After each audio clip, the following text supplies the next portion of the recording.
সেটা বাঙালিরা কিন্তু শিল্পে পিছিয়ে নেই, তার বহু উদাহরণ রয়েছে। বাঙালিরা কিন্তু সব জায়গায় হই হই রই রই করে একদম ব্যবসা করছে।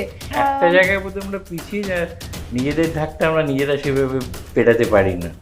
খুব সুন্দর কিছু হাতের কাজ দেখলেন এবং দেখলেন সেই সমস্ত মানুষগুলোর হাত দিয়ে হচ্ছে, যাদেরকে মানে আপনি ভাবতেই পারেন না যে এত অসাধারণ তাদের হাতের কাজ। এগুলোকে আমরা এক ছাদের তলায় নিয়ে আজ প্রাইসিংটা এমন একটা হোক যেটা সবাই কিনতে পারে। বেঁচে থাকা আমার সোনার বাংলা, বেঁচে থাকা আমার মাটি, বেঁচে থাকা আমার ভারতবর্ষ 1000 গুণে মানে ভালো।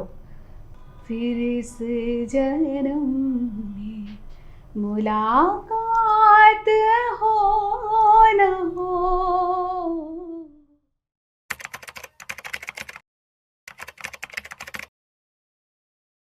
নমস্কার, ক্যান্ডিডলি ইয়োর্সের একেবারে সম্পূর্ণ একটা নতুন বলবো, অনেক ব্রাইট, অনেক একটা উজ্জ্বল শুধু দেখতে বলে নয়, মানে ভাবনার দিক থেকে অনেক উজ্জ্বল একটা ভাবনা নিয়ে আজকের এই সম্পূর্ণ নতুন অধ্যায়টি, অধ্যায় বলবো না আড্ডা বলবো জানি না, একদম আড্ডা, একেবারেই নিজের লোকের সঙ্গে বলা যেতে পারে।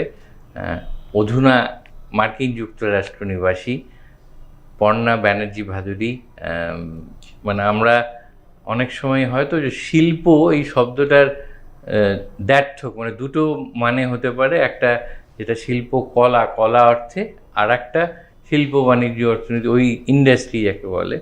কিন্তু এইটা নিয়ে অনেক হাসি ঠাট্টা কৌতুকও আছে, যে বিশেষ করে বাংলা এবং বাঙালিদের নিয়ে, যে বাঙালিরা শিল্পকলা নিয়ে আছে, ওটা নিয়েই থাক, শিল্প মনস্ক, সাহিত্য মনস্ক। অন্য যে শিল্পটা, যেটা সারা পৃথিবী যেটার পেছনে দৌড়চ্ছে, ওটার পেছনে আমরা নেই, আমরা গুটিয়ে থাকি। কিন্তু আজকে আমরা যার সঙ্গে গল্প করতে বা আড্ডা দিতে বসেছি, সে কিন্তু দুটোতেই সমানভাবে তার অ্যাকিউমেন্ট বলি বা পারদর্শিতা বলি বা যেটা, সেটাতে প্রমাণ করে চলেছে। আমার ধারণা আগামী দিন আরও বেশি করে প্রমাণ করবে। তো আমরা প্রথমে যেটা জানতে চাইব যে তোমার একটা খুব সেই অর্থে ডাইভার্স একটা ব্যাকগ্রাউন্ড, মানে কর্পোরেটে কাজের অভিজ্ঞতা আছে, গান বাজনার একটা অভিজ্ঞতা আছে, মানে সুরের জগতের লোক, লেখার জগতের লোক, সেই আর্ট অ্যান্ড কালচার যেটা শিল্পকলা, সেইটা সেখান থেকে হঠাৎ, তাও ধরো একেবারে পারিবারিক জীবনে প্রবেশের পর, বিয়ের পরে বাচ্চা সন্তান হলো, তারপরে একটা বিজনেসের জগতে তুমি ঢুকলে আর কি। তো এই যে নতুন শিল্প, যদিও সেখানেও তুমি একটা অন্য শিল্পকলাটার একটা মেলবন্ধন ঘটিয়েছো, তো এইটা কি তোমার মাথায় কোথাও না কোথাও ছিলই, না হঠাৎ করে কিছু একটা ট্রিগার যে না এটা করে দেখি, মানে এটা কোত্থেকে এলো? সবার আগে নমস্কার। আমি একটা শুরু করার আগে আমি একটা জিনিস বলবো, সেটা বাঙালিরা কিন্তু শিল্পে পিছিয়ে নেই, তার বহু উদাহরণ রয়েছে। কিন্তু ওটা তোমার মুখেই বলাতে চাইছিলাম না, কারণ আমি অনেকবার বললে মনে করবে। আপনি সেটা ব্যাংকিং সেক্টরে দেখুন, আপনি সেটা যে কোনো জায়গায় দেখুন, আমাদের বাঙালিরা কিন্তু সব জায়গায় হই হই রই রই করে একদম ব্যবসা করছে এবং এটা কিন্তু আমাদের খুব গর্বের জায়গা। আমরা যেমন ক্রিকেটটাকে নিয়ে আমরা বলি, আমরা যেমন আরও বিভিন্ন সেক্টর নিয়ে বাঙালিদের বুদ্ধিমত্তার প্রশংসা করি, আমাদের কিন্তু ব্যবসাটাও কিন্তু আমাদের রক্তে। এটা যদি আপনি দেখেন, আমাদের হিস্ট্রি দেখেন। আর একটা জায়গায় বোধহয় আমরা পিছিয়ে যা নিজেদের ধাকটা আমরা নিজেরা সেভাবে পেটাতে পারি না, সেটা could be one of the reasons. হ্যাঁ, ঢাক পেটানোটা উচিত নয়, মানে আমি সেই বলে না, আমি লোকে যারে বড় বলে সেই বড় হয়, বলার দরকার নেই, আমার কাজটাই তার প্রমাণ হয়ে যাবে, ওটা দরকার নেই। না, আমি হঠাৎ করেই মানে আমি ব্যবসা করব, আমার ফ্যামিলি ব্যাকগ্রাউন্ডেও সেরকম কেউ ছিল না। সত্যি কথা বলতে কি, সবাই ভয় পেয়েছে। ইনফ্যাক্ট আমি যখন বলি প্রথম আমি ব্যবসা করব, আমার বাবা বলেছিল, ওহ যে কটা টাকা তুই জমিয়েছিস সে কটা টাকা তুই নষ্ট করবি। তো এইটা একটা খুব মানে বড় ব্যাপার ছিল, যে একটা মধ্যবিত্ত, আমি তো খুব সাধারণ মধ্যবিত্ত পরিবার থেকে এসেছি, সেই জন্যই ভীষণ সাধারণ, বাপের বাড়ির ফেস দিয়ে কাটিয়ে শ্বশুর বাড়িতে গিয়ে তারপরে ব্যবসাটা শুরু করে। একদমই তাই, ওরা ভীষণভাবে আর কি মানে আগে। হ্যাঁ, তো আমি একেবারে ব্যবসা করব এটা কখনো ভাবিনি। কিন্তু মনের মধ্যে একটা থাকে না, একটা ইচ্ছে, আপনার যে জিনিসটা করতে ভালো লাগে সেটাকে যদি আপনি সকলের মধ্যে ছড়িয়ে দিতে পারেন, সেই আনন্দটা মানে সকলে মিলে ভাগ করে নেওয়ার যে আনন্দটা, সেইটা থেকে কিন্তু আমার ইন্ডি টেম্পটেশনের আমি জন্মটা দিয়েছি। ছাই চাপা আগুনের মতো ছিল বহু বছর ধরে, মানে আমি ওই যে কোনো ওই ঘর সাজানোর জিনিস বা যে কোনো জিনিস যেটা আপনাকে আনন্দ দেয়, ধরুন খুব সুন্দর একটা পেন্টিং দেখলেন, খুব সুন্দর কিছু হাতের কাজ দেখলেন, এবং দেখলেন সেই সমস্ত মানুষগুলোর হাত দিয়ে হচ্ছে, যাদেরকে মানে আপনি ভাবতেই পারেন না যে এত অসাধারণ তাদের হাতের কাজ। তো আমার কাছে মনে হলো এই আনন্দটা যেমন আমি পাচ্ছি, আরও 100টা, 1000টা, 1,00,000টা লোক যখন দেখবে, তাদের মনে কত না জানি আনন্দ হবে। এই আনন্দটা আমি যাতে ছড়িয়ে দিতে পারি তাদের মধ্যে, এই স্বপ্নটা থেকেই কিন্তু আমি ইন্ডি টেম্পটেশনটাতে কাজটা শুরু করেছি, এবং তারপরে চেষ্টা করছি যাতে এটাকে আরও বেশি বেশি করে মানুষের মধ্যে পৌঁছে দেওয়া যায়। এই যে ইন্ডি টেম্পটেশন নামটা নিয়েছো, মানে টেম্পটেশনটার মধ্যে যেমন কেউ ওটাকে খুব লঘু অর্থে বা গ্রস সেন্সে লোভের দিক বলে, কিন্তু তার মধ্যে একটা অন্য ব্যাপার আছে, হাতছানি। বিশেষ করে ধরো যখন তুমি বাইরে চলে গেলে, তখন দেশের জিনিসগুলো বেশি করে যেন হাতছানি দেয়, যে ওখানে কী সুন্দর ওইটা ছিল, ডোকরার কাজ হোক, পেন্টিং হোক, ছবি হোক, কাঠের কাজ হোক, কি পুরুলিয়ার মুখোশ হোক, এইগুলো যেন বেশি করে হাতছানি দেয়। তো এই নামটা কি ওইরকম কিছু থেকে? না দাদা, আপনাকে আমি কি বলবো, আপনি বিশ্বাস করবেন কিনা জানি না, আমি সকলকে এই একই কথা বলি, অনেক মানুষের জীবনে অ্যাসপিরেশন, ইন্সপিরেশন থাকে, তারা বিদেশে গিয়ে পড়াশোনা করবে, তারা বিদেশে গিয়ে অনেক টাকা রোজগার করবে, একটা বিরাট একটা স্বপ্ন দেখে তারা। আমার কোনোদিন এই অ্যাসপিরেশন, ইন্সপিরেশন ছিল না আমি বিদেশে গিয়ে পড়াশুনো করব বা বিরাট কিছু একটা করব।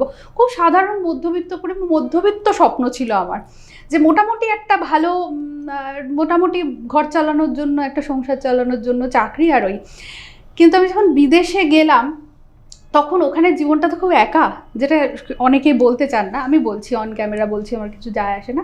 তো মানে ওই যে একা যে সময়টা আমি অনেকটা সময় পেলাম, তখন না আমি অনেক স্টাডি করতে শুরু করলাম আমার দেশের ইতিহাস। এমনিতে আমি ইতিহাসের ছাত্রী, কিন্তু তখন আরও বেশি করে স্টাডি করতে শুরু করলাম আমাদের যে শিল্পগুলো, যেগুলো ভালো লাগা, ফুড ফর থট, সেইগুলোতে আমি ইনভেস্ট করতে শুরু করলাম। একটু গান বাজনাটা নতুন করে আরও এক্সপ্লোর করতে শুরু করলাম।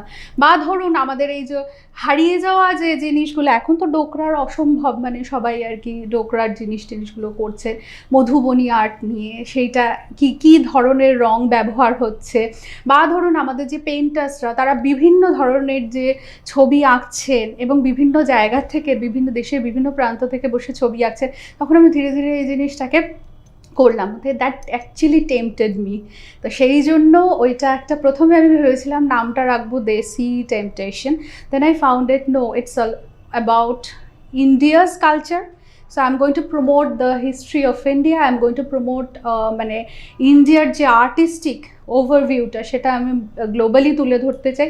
তাই ওখান থেকে ইন্ডি টেম্পটেশন এই নামটা। মানে you are actually turning one শিল্প into a revenue model through আরেকটা আদার শিল্পর মডেল আর কি। মানে একদম, মানে আমি কিন্তু মনে করি যে এটার একটা কমার্শিয়ালাইজেশনের দরকার আছে। আপনি স্বপ্নেরতে কিন্তু আপনার ঘর চলবে না, আপনার তার জন্য দরকার টাকা। এবং এটা খুব বাস্তব, কোন একটা বাংলা বিখ্যাত মুভিতে ছিল যে অভাব যখন ঘর দিয়ে ঢুকবে তখন ভালোবাসা জানলা দিয়ে চলে যাবে, এরকম সামথিং একটা কিছু ছিল আর কি। কমল মিত্র বলেছিলেন বোধহয় উত্তম কুমারের একটি কোনো ছবিতে, জানলা দিয়ে পালিয়ে যাবে। তো আমি চাই আমার এই প্ল্যাটফর্মটাকে ইউজ করুক আর্টিসানসরা। এটা অ্যাবসোলুটলি ফ্রি অফ কস্ট, মানে এখানে আপনার অনবোর্ড হতে কোনো টাকা পয়সা লাগে না। এটা এখান থেকে আমি চাই আমি একটা প্ল্যাটফর্ম বানিয়েছি, তার পেছনে আমার টিম কাজ করেছে, ভালো কাজ করেছে, এবং একটা প্ল্যাটফর্ম রয়েছে। তারা এখানে আসুক, তারা এই প্ল্যাটফর্মটাকে ইউজ করুক ফ্রি অফ কস্ট, তারা নিজেদের প্রোডাক্টটাকে সেল করুক, সেখান থেকে রেভিনিউ জেনারেট করুক, আরও ভালো কাজ করুক। আমার শিল্পটা যেন মরে না যায়, ও যেন একটা প্ল্যাটফর্ম পায় যেখান থেকে ও রেভিনিউ নিজের ব্যবসার জন্য রেভিনিউ জেনারেট করতে পারে। তো এটা আমার একটা ছিল। তুমি ধরো এই যে এটা খুবই ভালো ভাবনা, যে আর্টিস্টদের, উইভারদের, ক্রাফটসম্যানদের একটা প্ল্যাটফর্ম দিচ্ছ। সেইটা করতে গিয়ে মানে যারা ধরো, আমি যেমন তোমায় চিনি, তো তোমার যে অন্য জগৎগুলো বা যেগুলো আর্টিস্টিক ইনস্টিংক্ট যাকে বলে, যে ছবি আঁকা, গান, যেগুলো তুমি বেশ ভালোই পারো, তো সেইগুলোকেও এমন তো হচ্ছে না যে তুমি অন্যের আর্টিস্টিক যে ইনস্টিংক্ট সেইটাকে প্রমোট করতে গিয়ে নিজের যে আর্টিস্টিক সেইটা ব্যাক সিটে চলে যাচ্ছে? ওটার কি এখন অভ্যেস বলো, অনুশীলন বলো বা সাধনা বলো? দেখুন, আমি বলছি আমার তো মেয়েটির 1.5 বছর বয়স, তো ওখানে তো একটা আমার বড়সড় সময় আর কি আমাকে ইনভেস্ট করতেই হয়। ওখানে আমি কোনো রকম মানে একদম কোনো রকম নন নেগোশিয়েবল একদম ওই জায়গাটাতে। কিন্তু নিজের ব্যক্তিগত ভালো লাগার এগুলো কি জানেন তো, যেমন আমার খিদে পায়, ঘুম পায়, তেমন হচ্ছে নিজের কিছু ভালো লাগার জায়গা আছে, এবং সেগুলো প্রতিটা মেয়েরই আছে আমার বিশ্বাস, ছেলে বা মেয়ে, আমি কোনো জেন্ডার ভিত্তিকে যাচ্ছি না। কিন্তু সেইটাকে সেটা থাকে। যেমন ধরুন হঠাৎ করে বৃষ্টি পড়ছে, হ্যাঁ, মনের ভিতরে একটা কিছু কিছু মনে হলো, বৃষ্টি পড়ে এখানে 12 মাস, এখানে মেঘ গাভীর মধ্যে চড়ে, হঠাৎ করে মনে এলো, মনে এসে গেল। কিংবা রাস্তা নেই না, ওটাকে আটকাতে চাই না তো, ওটা যত ওভারফ্লো হবে তত আমি মানুষ হিসেবে বেটার হব। প্লাস মানে ক্রিয়াপদ বা ভার ওটা তো দুরকম হয়, একটা হচ্ছে আসে আর একটা করে বা করে। তোমারটা হচ্ছে আসে, যেটা স্পন্টেনিয়াসলি আসে, সেই ভাব বা ক্রিয়াপদটাকে আটকানোর রাস্তাও থাকে না অ্যাকচুয়ালি। না, ওটা আমি আটকাতে চাইও না। ধরুন কখনো বৃষ্টি পড়লো, আমার মনে হলো তুমি পুরোনো দিনের কলেজের কথা মনে পড়লো, ইউনিভার্সিটির, সেই তুমি বৃষ্টি হয়ে এলে আজ শিউলি ভেজা দিনে, হঠাৎ করে মনের মধ্যে এলো এই গানটা, তো গাইলাম, খানিকক্ষণ গাইলাম, বেশ ভালো লাগলো। সবকিছু তো সবার জন্য না, কিছু জিনিস নিজের জন্যও থাকে, তো সেই ভালো লাগে। আমরা এখানে তোমাকে তো চট করে ছেড়ে দেবো না, তুমি সত্যিই অনুশীলন করো কিনা বা এরকম কোনো, আমি অনুশীলন করি না দাদা, দরকার নেই, সত্যি এরকম গাও কিনা, এই হঠাৎ করে আজকে তোমার কিছু মনে হচ্ছে কিনা, যেটা যত কলি হোক একটু গেয়ে শোনাও। আমরা একেবারে বলে যে দেখতে হবে তবে বিশ্বাস করবো আর কি, বা শুনতে হবে। আমি খুব খারাপই গাও, আমরা বিচার তো আমরা করবো, যারা শুনছেন তারা করবে।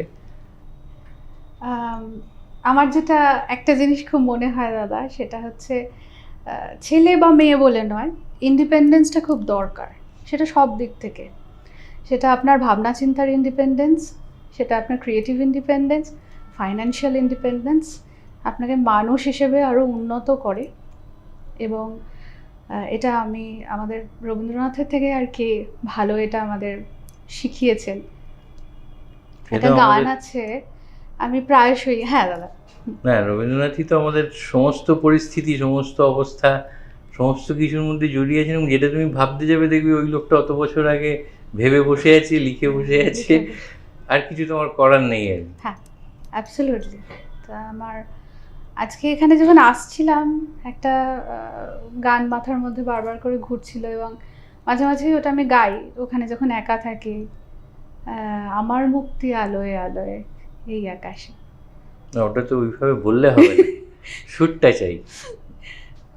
আমার মুক্তি আলোয় আলোয় এই আকাশে, আমার মুক্তি আলোয় আলোয়, আমার মুক্তি ধুলায় ধুলায়, ঘাসে ঘাসে এই আকাশে, আমার মুক্তি আলোয় আলোয়, দেহ মনের সুদূর পারে হারিয়ে ফেলি আপনারে, গানের সুরে আমার মুক্তি ঊর্ধ্বে ভাসে এই আকাশে, আমার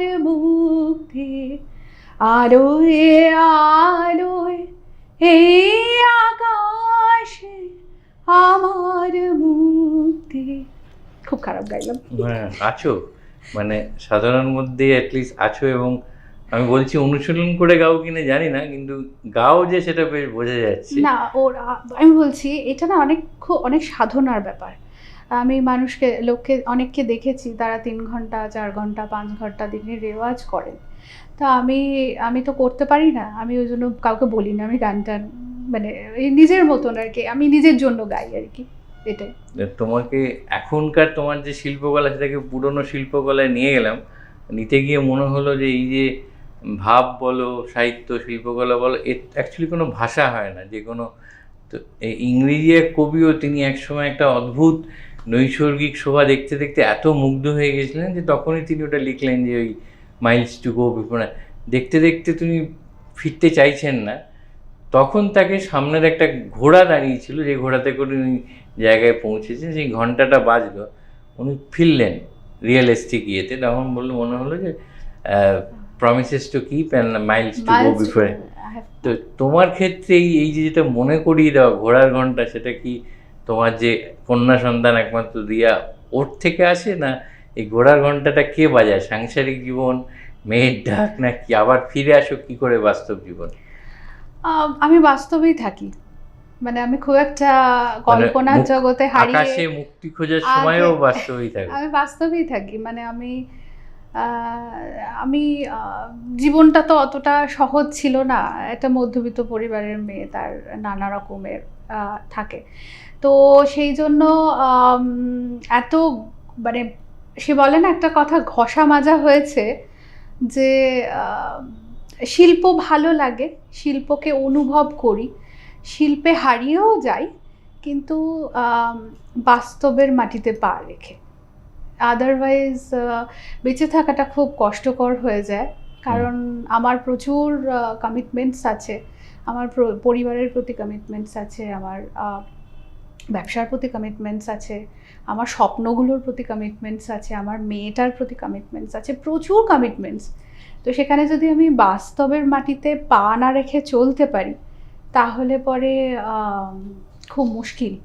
আমি ওইটা করতে চাই না, কারণ আমাকে সব দিকটা মেনটেন করেই আমার মনে হয় অর্থাৎ ওই promises to go, promises to keep and miles to go before sleep, ওটাই যে একটা কমিটমেন্টের আকারে তোমার মধ্যে বাজতে থাকে, একটা ঘন্টার মতো আর কি। ঘন্টার মতো যে আমাকে এইটা দিতে হবে, আমাকে এটা দিতে, আমার যে সব দিতে হবে সে তো আমি জানি। আবার এসে গেল রবীন্দ্রনাথই আর কি।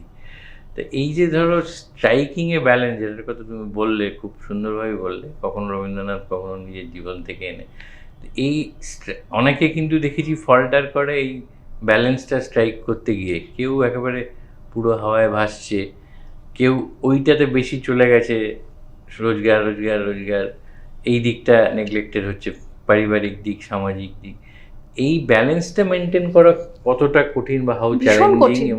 মানে আমি যেমন প্রথম দিকে আমি বুঝতে পারতাম না, আর এমনিতেও আমি মানুষ খুব কম চিনি, আমার এটা খুব বদনাম। আমি আমার বাড়িতেও সবাই খুব বকাবকি করে যে এই তোমাকে এই জিনিসটা বললো, তুমি কেন বুঝতে পারছো না, তোমাকে। আমি মানুষকে বিশ্বাস করতে ভালোবাসি, আগামী দিনেও বিশ্বাস করব, তাতে কিছু মানে আমার কোনো দুঃখ নেই। এবং কিন্তু আমার যে জিনিসটা রয়েছে দাদা, সেটা হচ্ছে আমি জানি আমাকে কি করতে হবে।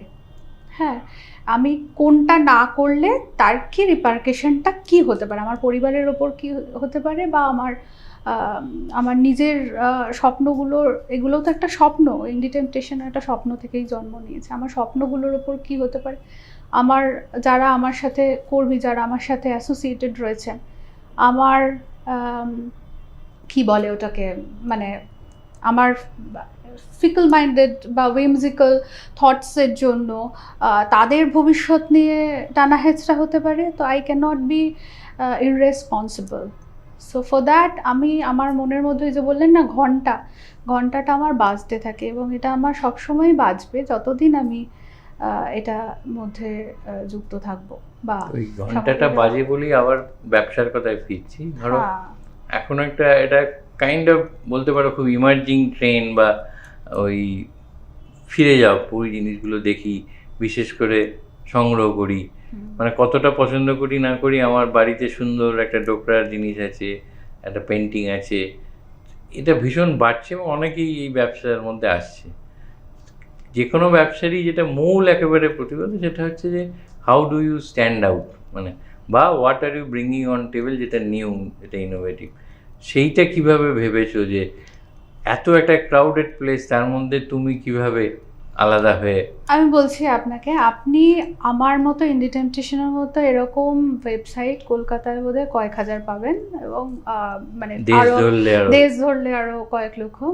কিন্তু এই জিনিসটা আপনি একটা জিনিস খেয়াল করবেন, আমাদের রেঞ্জ অফ প্রোডাক্টস, মানে আমার ওয়েবসাইটে আপনি কোনো ওয়েবসাইটে দেখেছেন পুরুলিয়ার ছৌ মাস্ক একদম করে বিক্রি হচ্ছে? আমি ঠিক জানি না, আমার এই বিষয়ে পড়াশোনা একটু কমই আছে, কিন্তু আপনি দেখবেন যে ফেসবুকে পপ আপ করে মধ্যে আসে, মানে একদম অথেন্টিক ছৌ মাস্ক, যেটা আমি একদম পুরুলিয়ার একটা গ্রাম থেকে তুলে নিয়ে এসে আমি দিচ্ছি। কিংবা ধরুন যে স্কাল্পচারের বহু ওয়েবসাইট আমি দেখেছি, একই সাথে আপনি ছৌ মাস্ক পাচ্ছেন, একই সাথে স্কাল্পচার পাচ্ছেন, একই সাথে আপনি ডোকরা পাচ্ছেন, একই সাথে আপনি অ্যালয় মেটালের জিনিস পাচ্ছেন, একই সাথে আপনি জুটের হাতে তৈরি জিনিস পাচ্ছেন, কৃষ্ণনগরের পুতুল পাচ্ছেন, সব মানে একটা ভ্যারাইটি। এবং আজকে আমরা রিসেন্টলি লঞ্চ করেছি আসামিজ, ওদের যে হোরাই আছে না, বিয়েতে ইউজ হয় বিভিন্ন ওদের ভালো প্রোডাক্ট যেগুলো রয়েছে। তারপরে ধরুন ওদের যেগুলো কাঠের জিনিস, আমরা এটা সব একসাথে এক ছাদের তলায়, বাঁশের জিনিস, এগুলোকে আমরা এক ছাদের তলায় নিয়ে আসছি। এবং খুব রিসেন্টলি মানে আগামী দিনে আমরা খুব মানে এগ্রিকালচারাল প্রোডাক্টও কিছু রাখবো, মানে অর্গ্যানিক প্রোডাক্ট যেগুলো। আমি চাইছি এগুলো সব এক ছাদের তলায় থাকুক, এবং প্রাইসিংটা এমন একটা হোক যেটা সবাই কিনতে পারে। তো এরকম অনেক জায়গায় আপনি পাবেন, কিন্তু আমরা যেটা বলি, আমাদের প্রত্যেকটা জিনিসের মধ্যে আপনি দেখবেন একটু অন্যরকম একটা শিল্পের একটা অন্যরকম একটা ছোঁয়া আছে, একটা ইন্ডি টেম্পটেশনের ফ্লেভার, ডিফারেন্ট ফ্লেভার আপনি পাবেন। তো সেই রকমভাবে আমরা জিনিসটাকে এরকমভাবে সিলেকশনটার ক্ষেত্রে একদম সিলেকশনটা আমরা ভীষণভাবে মাইনিউটলি করি, এবং অনেক আছে, অনেক স্ক্রিনিং করি ডাইরেক্টলি ফ্রম অরিজিনাল সোর্স। সবসময় হয়তো সেটা সম্ভব হয় না, কিন্তু খুব কাছাকাছি মানে মার্জিন রেখে আমরা এটাকে করার চেষ্টা করি, যাতে করে মনে হয় যে এটা অ্যাফোর্ডেবল এবং এটা সকলের জন্য।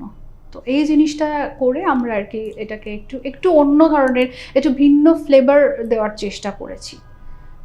আমি মানে আগে তোমায় বলেছিলাম যে খুব বেশি বিজনেসের কচকচিতে যাব না, তুমি একটা কথা এক্ষুনি বললে আগের প্রশ্নের জবাব দিতে গিয়ে, তাই ওই প্রশ্নটা না করে পাচ্ছি না। যে এই যে তুমি বললে যে আমাদের যে পুরুলিয়ার ছৌয়ের মাছ, সেইটা পুরুলিয়া থেকে আনা অরিজিনাল একদম। এইটার সঙ্গে মানে যেটা সঙ্গে সঙ্গে মাথায় আসছে যে যেদিকে প্রযুক্তি নির্ভর সব হচ্ছে শিল্প, সেক্ষেত্রে কিন্তু যেভাবে এআই আসছে সব কিছুর মধ্যে তার থাবা বসাচ্ছে, তোমার পুরুলিয়ার ছৌয়ের জন্য পুরুলিয়া যেতে হয় না, তুমি ওইটা দিয়েই এমন টেকনোলজি বেরিয়ে গেছে, তুমি যেখানে বসে, এমনকি তুমি যে কলোরাডো ইউএসএতে থাকো সেখানে বসেও এআই প্রযুক্তির ব্যবহার করে কেউ না কেউ ওটা বানিয়ে দিতে পারবে। তো এই যে একটা ফিউচারে হয়তো এটি আসতে চলেছে, তুমি এই ফিউচারের ট্রেন্ডটাকে আগে থেকেই প্রিএম্প করে অরিজিনালিটির উপর জোর দিচ্ছি। অরিজিনালিটির উপর শুধু জোর দিচ্ছি না, আমি এআই এবং সৃজনশীলতা এবং ইউজ করব ভবিষ্যতে, কিন্তু এআইটাকে আমি ইউজ করব আমার আর্টটাকে স্মার্ট আর্ট বানানোর জন্য। স্মার্ট এগ্রি এখন একটা খুব লোকজন খুব এটা নিয়ে খুব আলোচনা করছেন, এবং গভর্নমেন্টেরও খুব ফোকাস। তো আমি চাই, আগের সবটাই আনস্মার্ট ছিল, ছিল কাইন্ড অফ, বাট ওইটাকে আরো বেশি সংখ্যায় মানুষের কাছে পৌঁছানোর জন্য কিন্তু আমার এআইটাকে দরকার হবে। এবং আমি চাইবো আমার যে পুরুলিয়ার যে কর্মী যে আর কি ওই ইয়েটাকে তৈরি করছে, যে ছৌ মাস্কটা তৈরি করছেন, এবং তার ক্যাপাসিটি আগে যেটা ছিল আপনার হয়তো 1000 লোকের কাছে পৌঁছানো, 2000 লোকের কাছে পৌঁছানো, 1 লাখ লোকের কাছে পৌঁছানো, আমি এটাকে থ্রু এআই ইউজ করে বা এরকম কোনো টুল ইউজ করে, সফটওয়্যার টুল ইউজ করে, আমি চাইবো সেটা 10 লাখ 1 কোটিতে পৌঁছোক, আরও বেশি সংখ্যায় মানুষের কাছে ওর প্রোডাক্টটা পৌঁছোক, যাতে করে ওর প্রোডাকশনটা বাড়ে। ওর প্রোডাকশনটা বাড়লে ওরও তো ফাইন্যান্সিয়াল স্ট্যাটাসটার উন্নতি হবে, তাই না? তো এইটা আমার ভাবনা। এর মধ্যে একটা অর্থনৈতিক মডেলও আছে, মানে হ্যাঁ অ্যাবসলিউটলি, পুরোটাই একটা will set development chain in motion, যেটা এটা থেকে ওটা, ওটা থেকে ওটা, এইভাবে বাড়তে থাকবে। তো তুমি একটু আগে আমাদের একটা রবীন্দ্রসঙ্গীত শুনি, তুমি কি মূলত রবীন্দ্রসঙ্গীতই গাও না অন্য ধরনের গানও গাও? আমি শুনেছি অন্য কিছু গান, কিন্তু এখন আমি অতুল প্রসাদের গানও মানে ওই আর কি বাড়িতে তো আমার মামার বাড়িটা গানের বাড়ি ছিল, গানের স্কুল ছিল, তো এই জন্য আর কি কানে শুনতে শুনতে শুনতে শুনতে সব রকমের গানই আর কি একটু আধটু করে তো অতুল শেখা। প্রজাতির গানও এখন প্রায় একটা বিরল প্রজাতি, তোমার এই যেমন রেয়ার কালেকশন, লস্ট যে প্রোডাক্ট সেইগুলোকে ফেরত আনা। কি অপূর্ব লেখা আপনি বলুন, ওই যে তুমি রাখিতে চাহ গো বাঁধনে আটিয়া, শতবার যায় বাঁধন কাটিয়া। শুনি একটু। তুমি রাখিতে যাও গো বাঁধনে আটিয়া, শতবার যায় বাঁধন কাটিয়া, ভাবে ছেড়ে গেছো ফিরে যে দেখি, এক পাও ছেড়ে যাওনি আমি, অকৃতি অধম বলেও তো কিছু কম করে মোরে দাওনি, যা দিয়েছো তারে অযোগ্য ভাবিয়া, যা দিয়েছো তারে অযোগ্য ভাবিয়া, কেড়েও তো কিছু নামি আমি, অকৃতি অধম বলেও তো কিছু কম করে মোরে দাওনি। এটার মধ্যেও যে একটা আছে মানে যে অকৃতি অদমকেও কেউ কম করে দেয় না, যে দেওয়া সে আপনি তাদেরও। ভাবুন আমরা কি মানে মানুষ হিসেবে কি কতটুকু বা শিখতে পেরেছি, কতটুকু বা জানতে পেরেছি, কিছুই জানি না, কিছুই বুঝি না, কিন্তু তাও তো ঈশ্বরের মানে অসীম কৃপা যে যাই হোক কিছু একটা করতে পারছি, কিছু শিখতে পারছি, যে শিখতে পারার যে আনন্দ, এটাই তো অনেকটা। এবং তাই না? মানে অভিজ্ঞতার থেকে বড় টিচার বা শিক্ষক তো কেউ হয় না। মানুষ অভিজ্ঞতা থেকে যা শেখে সেটা বই পড়ে বা অন্য কোথাও থেকে শেখা যায় না, জানাও যায় না। না তো এই যে ধরো নানান ক্ষেত্রের এই জীবন দর্শন যাকে বলে, তুমি একটা দর্শনের কথা বলে, এই দর্শনটাও তো নিশ্চয়ই ভীষণভাবে নিজের ব্যবসা হোক বা সামাজিক তার জীবন হোক, সেক্ষেত্রেও একটা প্রভাব ফেলে সেটাকে। না আমি আমার সাথে যারা অ্যাসোসিয়েটেড আছেন, ইন্ডি টেম্পটেশন পরিবারের সাথে যারা অ্যাসোসিয়েটেড আছে তাদেরকে আমি বলি, এই তোরা বেশি করে কাজ কর, তোরা বেশি করে কাজ কর, তোরা বেশি করে কাজ করলে আমাকে বেশি টাকা তোদের দিতে হবে, আমি চাই আমি তোদের বেশি টাকা, কারণ বেশি করে কাজ করলে আমার বেশি সেলস জেনারেট হবে, এটা ঘটনা। এবার বেশি সেলস জেনারেট হলে আমার যদি বাড়িতে লক্ষ্মী আসে, গান্ধীজি যদি পদার্পণ করেন, তাহলে আমি ওদেরকে আরো বেশি করে এম্পাওয়ার করতে পারবো, এটা ঘটনা। এটা আমি ওদের বলি, তোমরা বেশি করে কাজ করো, বেশি করে কাজ করো, কারণ আমিও বেশি করে কাজ করছি, তোমরাও বেশি করে কাজ করো, যত বেশি করে কাজ করবে তত বেশি আমি তোমাদেরকে আরো এম্পাওয়ার করতে পারবো। এবং এটা আমার কাছে একটা অসম্ভব স্যাটিসফ্যাকশন। কেউ ধরুন খুব মানে লেট ব্যাক আর কি, তাকে আমার খুব রেগে যাই যে কেন এটা করছো তুমি, এটা এরকম কেন করছো না, কারণ আমার খুব গায়ে লাগে যে আমি চাই তাদেরকে এম্পাওয়ার করতে। আমি নিজে তো তাদের এম্পাওয়ারমেন্ট থেকে আমার নিজের এম্পাওয়ারমেন্টটা হবে, সেই ফিলিংটা জেনারেট হবে, তো সেই জিনিসটা আমার কাছে খুবই ইম্পর্ট্যান্ট। তো একদম ইন্ডি টেম্পটেশনটা গড়ার সময় যা দেখেছি, মানে আমি একটা সময় আমিও ভাবতাম যে এই মেয়েটা ঘুমবে কখন, মানে ওদের যে সময়টা ইফেস টাইম তখনও জেগে আছো, ইন্ডিয়ান যে টাইম আইএসটি তখনও জেগে আছো, তো ঘুমের টাইমটা কোথায়, বিশ্রামের টাইমটা কোথায়? এই টাইমটা খুব সমস্যা দাদা, সব ঘেটে গিয়েছে, মানে একদম সবটাই ঘেটে গিয়েছে, মানে আমি ওদের টাইমে ওদের কাজ করি, আমার টাইমে কারণ ওখানে তোমার একটা কাজের জগতও আছে যেটা। হ্যাঁ হ্যাঁ হ্যাঁ, তো সেই কারণে না হলে আমি আমার রেভিনিউ জেনারেট করব কোথা থেকে, এখনো সে ততটা জায়গায় আমি এসে পৌঁছতে পারিনি যে আমি আমার ইন্ডি টেম্পটেশন সেলস থেকে আমি রেভিনিউ জেনারেট করে সেটা, মানে আমাকে একটা এক্সট্রা সাপোর্ট হিসেবে আমাকে কাজ করতে হয়। তো মানে অ্যাকচুয়ালি যেটা পরিশ্রমের বা চাকরির রোজগার সেইটা ঢুকে অন্য ধরনের মন করেছি, কারণ আমাকে কেউ লোকে বলে না অ্যাজ সাচ গডফাদার গডমাদার, আমার তো কেউ সেরকম ছিল না, আপনারা অনেক সাহায্য করেছেন, মানে সেটা আমি কি করে মানে সেটার কোনো মানে কি বলবো, আমি সেটা আমি ফেরত দিতে পারবো না, যে সেই সময় মানসিক সাপোর্ট বলুন নানাভাবে এত সাহায্য আমি পেয়েছি, এবং সত্যি কথা বলতে কি, মানুষ বলে না মানুষের প্রতি বিশ্বাস এখন হারিয়ে যাচ্ছে, আমি বলি না কোথায়, দেখুন আপনারা, মানে সত্যি বহু মানুষ আছেন যারা আমাকে হয়তো অনেক সময় অর্থ দিয়ে সাহায্য করতে পারেননি, কিন্তু অনেকভাবে আমাকে অন্যভাবে। কিন্তু, হ্যাঁ, আই এম মানে ডটার অফ মেনি পিপল, মানে ওইটাই সত্যি অ্যাকচুয়ালি মানে আসল চালিকা শক্তি যেটা এগিয়ে নিয়ে যায়। ভালো বুদ্ধি দিয়েছে, বুদ্ধি দিয়ে সাহায্য করেছে, অনেক সময় কন্ট্যাক্ট দিয়ে সাহায্য করেছে, ভালোবেসে সাহায্য করেছে, এটা আমি খুব নিজেকে ব্লেসড মনে করি। হুম।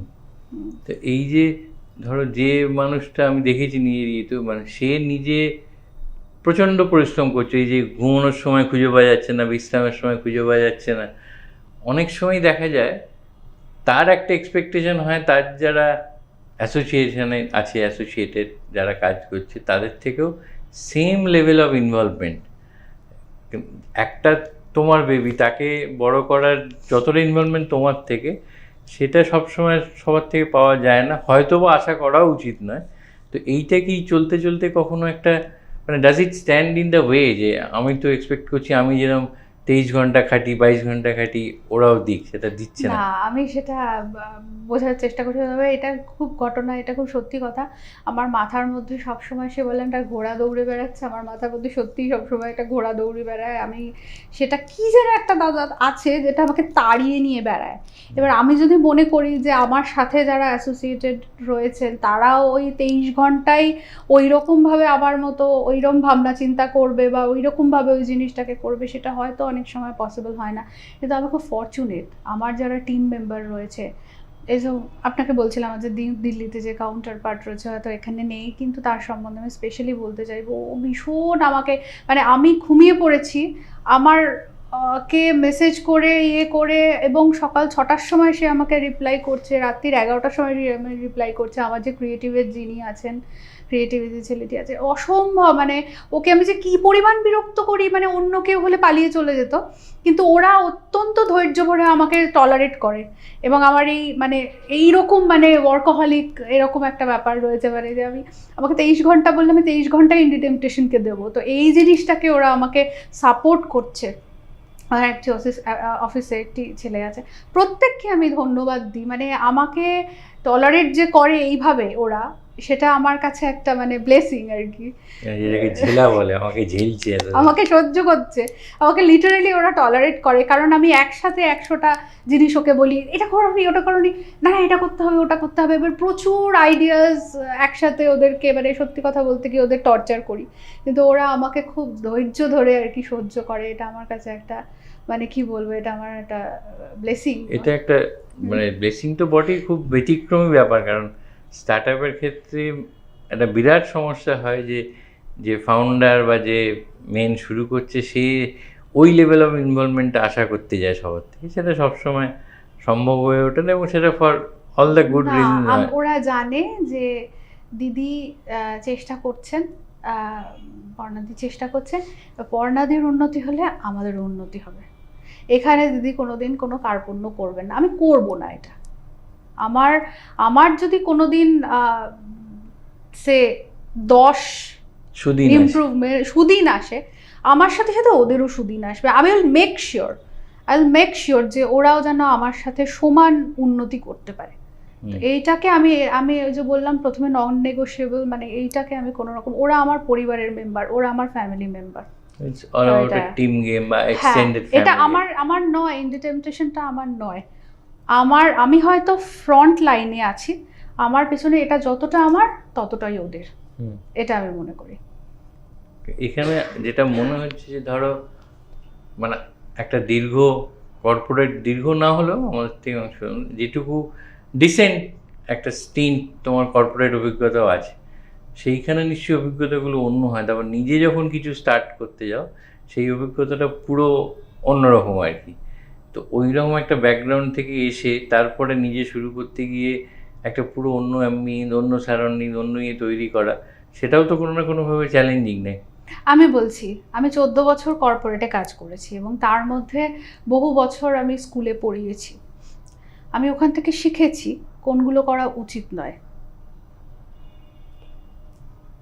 আমি যদি কোনোদিন, আমি তখনই ভাবতাম যে যখন আমি কর্পোরেটে কাজ করতাম, যে আমি যদি কোনোদিন কারোর মেন্টর হই, হেড অফ দ্য ইনস্টিটিউট হই, তাহলে আমি এগুলো করবো না। ওইগুলো আমি শিখেছি কর্পোরেট থেকে, যে কোনগুলো আমি করব না। একজন ভালো মানে কি বলবো, হেড অফ দ্য ইনস্টিটিউশন হতে গেলে কোনগুলো করা উচিত নয়, এগুলো আমি শিখেছি ওখান আগে থেকে। জানা দরকার, ওটা আগে জানা দরকার, কোনগুলো আমি করব না। তো আমি কোনগুলো করব যাতে করে ওরা ইনক্লুডেড মনে করে, আমি ওদেরই তো একজন। আমি শুধু একটা এক্সট্রা হচ্ছে, আমি একটা নতুন জিনিস স্টার্ট করেছি, আর কিছু নয়। ওরাও কাজ করছে, আমিও কাজ করছি, দেয়ার ইজ নো ডিফারেন্স। তফাৎটা হচ্ছে আমি ওদের মান্থ এন্ডে ওদের হয়তো কিছু টাকা পয়সা দিচ্ছি, আর আমি নিজে আর কি, আমার তো তার থেকেও খারাপ অবস্থা, আমি টাকা পয়সা নিচ্ছি না। তো এইটা একটা ঘটনা। তো আমি এটা কর্পোরেট ওয়ার্ল্ড থেকে এটা আমি শিখেছি। আর এটা যেমন মানে একটু অন্যরকমভাবে বললাম, আমি এটাও শিখেছি কি করে রিসার্চ ওরিয়েন্টেড ভাবনা চিন্তা হতে হয়, কিভাবে একটা জিনিসকে অ্যাচিভ করতে গেলে কীভাবে কোন মানে স্টেজ ওয়াইজ 1 2 3 4 মানে পুরোটাই ইমোশন দিয়ে যে হয় না, এগুলো আমি কর্পোরেট থেকে শিখেছি। কতটা বিশ্বাস করব, ট্রাস্ট করব, কতটা করব না, এই জিনিসগুলো শিখেছি। তো এটা একটা বড়সড় অভিজ্ঞতা আর কি, প্রত্যেকটাই লাইফ লেসন্স। হ্যাঁ, কারণ আমি বলছি আপনাকে আমার হিস্ট্রি, 18 বছর বয়সের পর থেকে আমি নিজেই ইনকাম জেনারেশনের দিকে গেছি আর কি, নিজে। তো আমি প্রথম চাকরি করি 21 বছর বয়সে, এবং সেই সময় থেকে আমি এটা 14 বছর, আমি 14 বছরের বনবাস আর কি বলতে পারেন। তো আমার এটা চলেছে যাবজ্জীবন কারাদণ্ড আর কি। আমি 14 বছর ধরে কাজ করেছি, এবং তারপরে যখন বিদেশে গেলাম, ওখানে তো আরও মানে পৃথিবীটা আরও কঠিন। এখানে ভারতীয়রা কিন্তু অনেক বেশি কাছের, আন্তরিক। আপনি যখন বিদেশে যাবেন,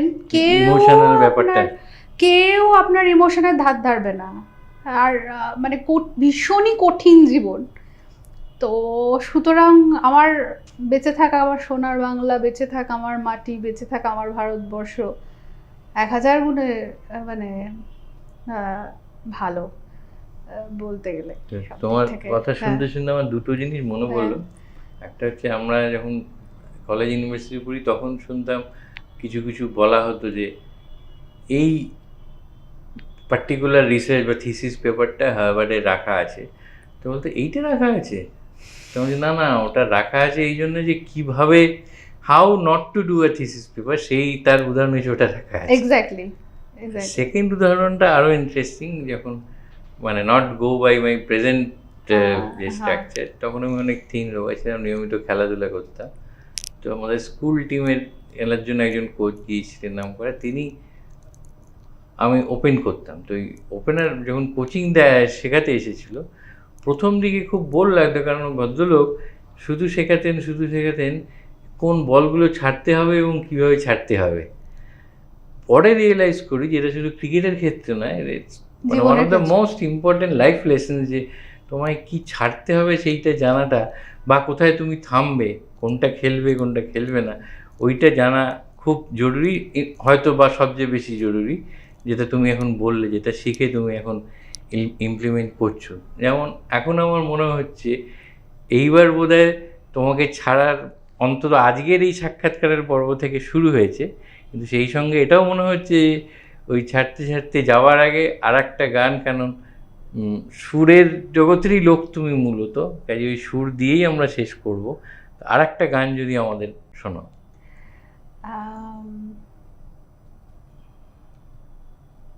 কি গান শুনবেন? যে কোনো তোমার পছন্দ। হ্যাঁ, আরো বেশি লোকের কাছে পৌঁছানো যাবে। हमको मिली है आज ये घड़ियां नसीब से, जी भर के देख लीजिए हमको करीब से, फिर आपकी नसीब में ये बात हो न हो। फिर इस जन्म में मुलाकात हो न हो, लग जा गले के फिर हंसी रात हो न हो, शायद फिर इस जन्म में मुलाकात हो न हो, लग जा गले से। আমরা স্থির নিশ্চিত তোমার গানের বক্তব্য যাই হোক, আমাদের সঙ্গে তোমার এবং আমাদের দর্শকদের সঙ্গে তোমাদের মোলাকাত হতেই থাকবে, এবং তত উত্তরোত্তর তোমার শ্রীবৃদ্ধিও হবে যখন তুমি নেক্সট টাইম আসবে, নেক্সট মোলাকাতের সময়। সেইটার জন্য প্রচুর প্রচুর শুভেচ্ছা রইল। তোমার দুটো শিল্পের জগতই সমানভাবে চলুক, সমানভাবে ওপর দিকে উঠতে থাকুক গ্রাফটা। এই জন্য আগামী দিনের জন্য অনেক অনেক শুভেচ্ছা জানি, আর আমাদের স্টুডিওতে এসে এইটা দেওয়ার জন্য অনেক ধন্যবাদ। থ্যাংক ইউ সো মাচ দাদা, থ্যাংক ইউ। আনন্দ আর ভালোবাসার দীপ্তিতে গড়া সমুজ্জ্বল পরমা, ঠিক তোমারই মতো। শ্যাম সুন্দর কোম্পানি জুয়েলার্স, আগরতলা, উদয়পুর, ধর্মনগর, কলকাতা।